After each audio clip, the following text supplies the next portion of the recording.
In a village cradled by green hills, there lived an elderly woman named Anya.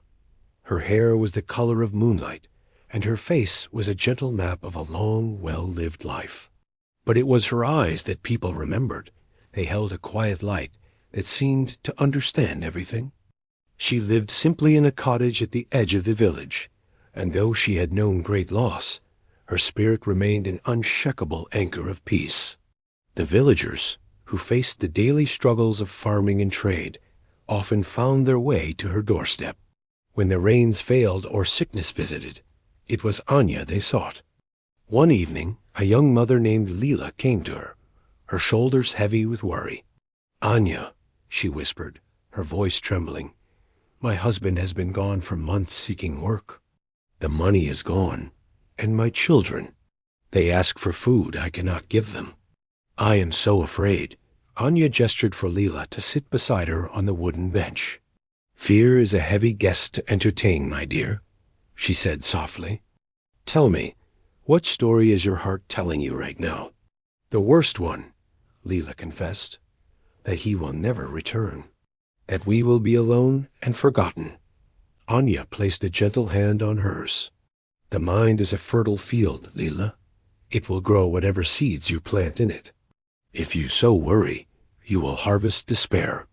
But if you sow hope, you will gather strength." "But how can I hope when everything feels so dark?" Leela asked, her eyes glistening with tears. "Let me share a tale with you," Anya said, her voice a soft murmur. "Once there was a man who believed he had lost everything. He sat at the edge of the forest, his head in his hands, convinced his life was over. A passing wanderer saw him and asked, 'What is it that you have lost?' 'My joy, my fortune, my future,' the man wept. The wanderer sat beside him. 'You have lost much,' she agreed.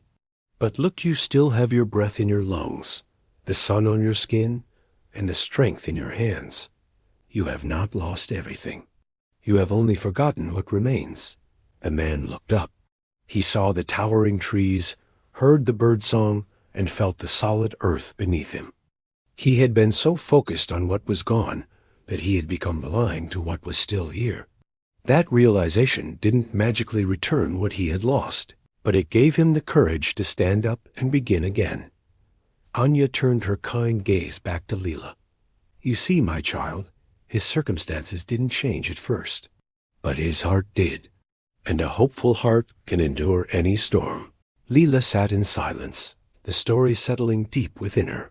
"So, my thinking can truly change my life?" "It is the first and most important change," Anya affirmed. "If you wake each morning and say, 'Today I will find a way,' you will. You will see opportunities where you once saw only obstacles. Your courage will not make your husband return faster, but it will make the wait bearable, and it will show your children how to face difficulty with grace."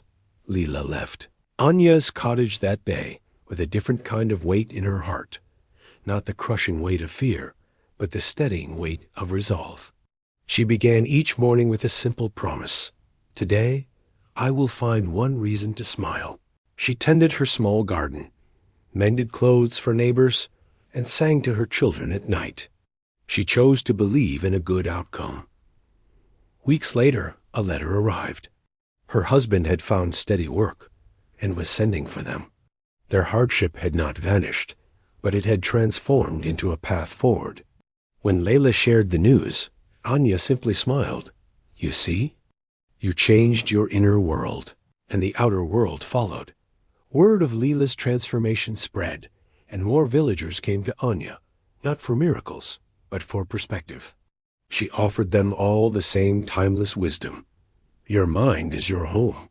Keep it bright, keep it hopeful, and your life will reflect its light.